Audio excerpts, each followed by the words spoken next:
I'm going to start with the question of how do you value yourself right about now? How do you value yourself? Now remember, your self-worth equals your net worth. Okay? And a lot of people forget that.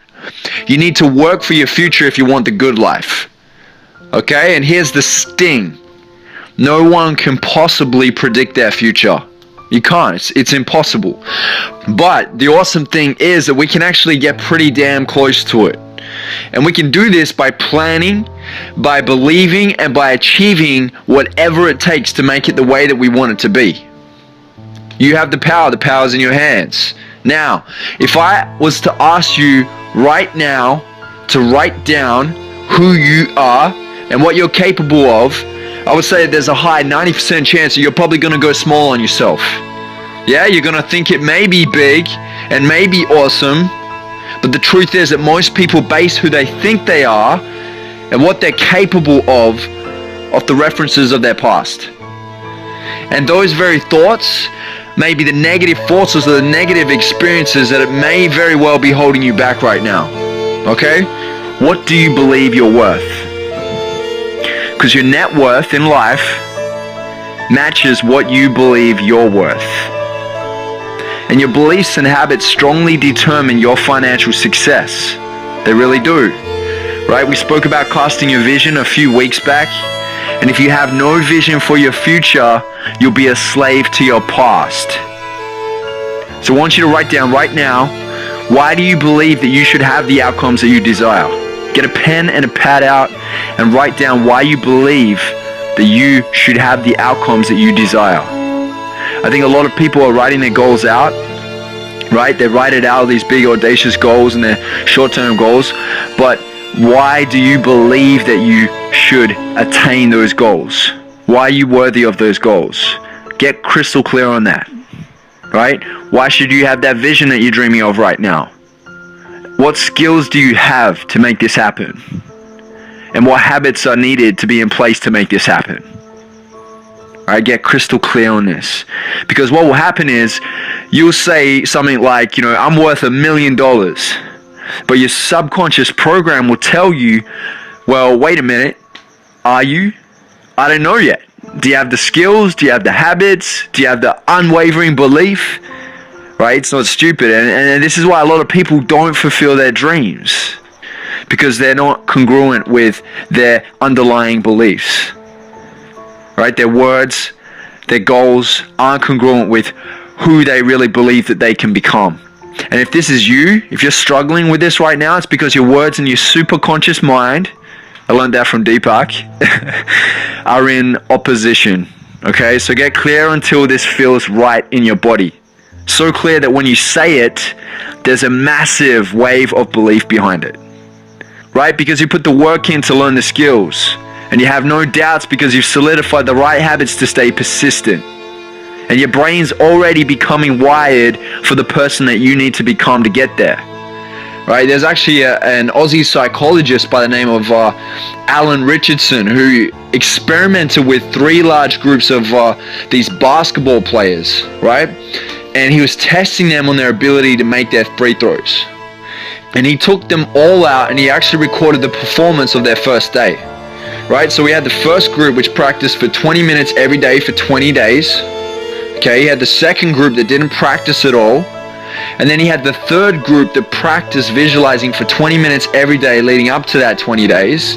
They didn't actually physically touch a basketball or practice on court. They visualized it for 20 minutes every day up until that 20 days. He then recorded their free throw abilities on the 20th day. And it's amazing. Like the first group that had practiced every day for 20 days, so 20 minutes, they improved by 24% overall. The second group that didn't practice at all, they were told not even to rock up or visualize anything, they didn't improve at all. Nothing, 0% improvement, right? And the third group, they had improved by 23%. That's just 1% short of those that had actually practiced on court in the physical. This is a great example of the power of visualization. This is a great example of the power of thought and future pacing. So that's why I would say implement it, right? And what it does is when you visualize, when you future pace, it actually creates muscle memory, right? And what muscle memory is it actually prepares the body and the unconscious to take on the task at hand. This affects your personality. And when it affects your personality, it affects your personal reality. Remember that. Right? Every morning you wake up with a new chance to design your day. Every day is a new opportunity to make it happen. And through our thoughts, through our feelings, through our behaviors, through our actions, we're able to master our own destiny. We're the master controller, the sailor, the architect of our life. Whatever you want to call it. We are in control. Don't forget that, right? You're in control. And we're not only able to create our own day, we can create our own life. A day is just one step out of 100,000 miles. Okay, so make it an amazing journey. You create the way that you become, right? You call the shots, no one else does, you do. And every time you have a thought, you create a chemical, okay? And those chemicals are either negative chemicals or they're positive chemicals based off the thoughts that you create. These chemicals trigger off a feeling in our body. And it becomes this loop between the body and the mind, and then it feeds us and it starts to direct us on the road of either greatness or despair. That's what it does. So your thoughts are powerful, okay? What are you filling your day with? Are you filling your day with positive thoughts that serve you, or negative ones that hold you back and disable you from moving forward? If there's one thing that I've actually learned in life, is that you can hear the same thing a million, billion, trillion times over, but if you don't execute on that idea, on that plan, on that strategy, you will fail. And this is the thing, life will hand you a big freaking F if you don't execute. You know, I don't understand when I hear people telling me that they have an idea, that they have these goals, that they have these dreams, but every time I see them, which is usually, you know, months later, they're still talking about the same old thing. So they're usually making excuses as to why they haven't achieved it. And they're usually paralyzed by fear. They're always getting ready to get ready. So if you're someone who is always getting ready to get ready, I'm sorry to cut it to you, but you're a procrastinator. So you got to find out what's holding you back. And I think one of the best things you can actually do for yourself is to follow through no matter what. You know, we all feel that little uncomfortable nagging and that little bit of pain every time we go to make that new decision, that new change in our life, but you need to really shake it off. And you know, you might have these big, grand, audacious goals, and you tell yourself all the time, you know, I'm going to do this, I'm going to do that.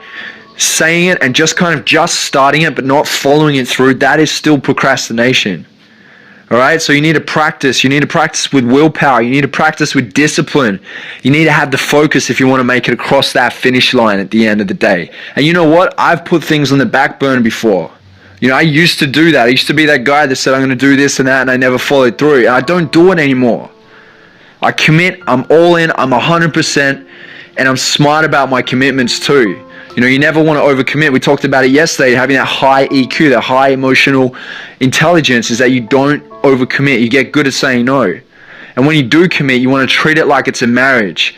When you commit, you're all in to the end, till death do us part, right? It's a marriage. With every commitment, you know, you want to be prepared to do this so you can give it your undying focus so you can really make it work. That is the key. Undying focus. You want to be laser focused. You don't want to sort of do it. You want to dominate. That's what you want to do. You want to be numero uno, baby. Number one. So when I come up with an idea, I know that there's like this energy meter running at the time. And you have to follow it through. You have to keep running with it to keep that energy alive. Because if you don't, it starts to die out and you fall behind. And that's why we stress so hard on focus. That's why I stress so hard on telling people that you need to focus, laser focus, pure focus on what you want to achieve. Don't get distracted by all the crap that's out there. And the thing is, if you don't focus on that prize, how do you know what you're fighting for? You need to know what you're fighting for. You need to know what that prize is, and you need to stay focused. So if you let things like, you know, Facebook and all that everyday BS get in your way to the point where that $1 million dream is just left on the back burner all the time, then you are going to live your life in regret. You're going to live it in shame. You're going to live it wondering, you know, what if, why didn't I, why me? There are three things you don't want to be saying at the end of the day. And, you know, I think a lot of people forget how short life really is. You only get one shot at this, man. It's one game, it's one life, and that's it. For here, from what we understand right now, it's, one shot that you have. I was actually reading a book a few weeks back by the philosopher Seneca, and the book's called The Shortness of Life. And in the book, Seneca says, I wrote it down here. Here we go. So, putting things off is the biggest waste of time.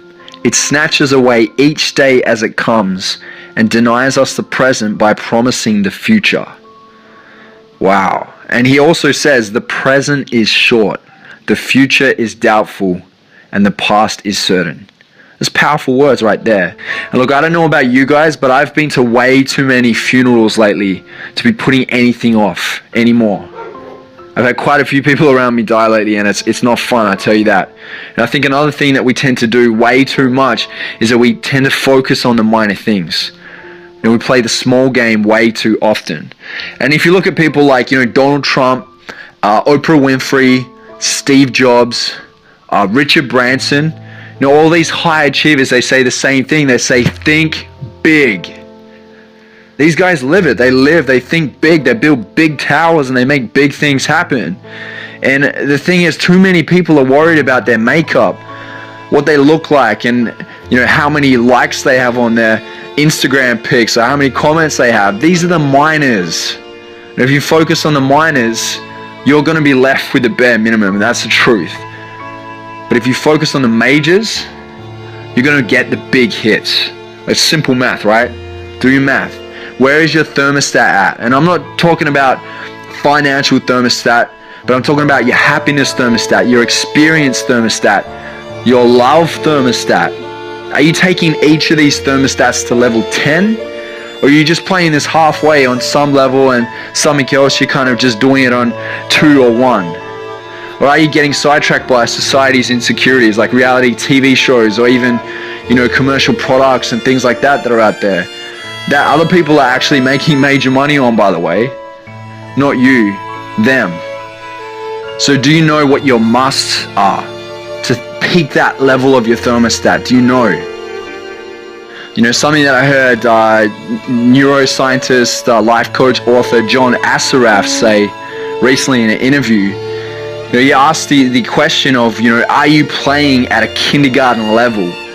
Or are you playing at a university mastery pro level in what you want to do? I think that's a valid point. Think about that. Are you going for the pros? Are you thinking big? Yeah? And if you are thinking big, can you think a little bit bigger? And can you think bigger than that? Because that's where you want to be at. It's funny, I'm actually in the middle of a documentary right now. Charlene and I, my fiance, and we're absolutely hooked on this documentary, and it's called Cosmos. It's actually narrated by the astrophysicist Neil deGrasse Tyson. And it's a great documentary. Basically, it breaks down the meanings and understandings of, life and space and the universe and the cosmos. And it's amazing. So if you get a chance, you want to watch that documentary. It's actually on Netflix. But look, the one part of that documentary that is a real standout to me is the first episode. Right? And Neil deGrasse Tyson, he takes you through our whole solar system, he takes you through our galaxy, and then he takes you through the universe and what they believe to be outside of that. And it's crazy when you watch this, it fully opens your mind to the idea of what other amazing things are out there that we don't even know about. It also makes you kind of realize that, at the end of the day, we're pretty small. We're so small, and all those dramas and all those troubles that come our way in our life it's almost obsolete to what's really out there in the big scheme of things. And this is truly humbling. So we need a little reminder from time to time that the world doesn't just revolve around us, and that we should be focusing on more important things in our life. So how do you go from kindergarten to the pros? That's the question for the day. Right, how do you go from that level 1 level to level 10? You want to max out whatever position you're in. You want to max out in life. You want to max out your business. You want to max out your happiness levels, your love levels. And if you want to do that, you need to be well pro'd up in the areas of your vision, your why, and your goals. And if you don't know what your vision is your ideal outcome for what you would love to achieve.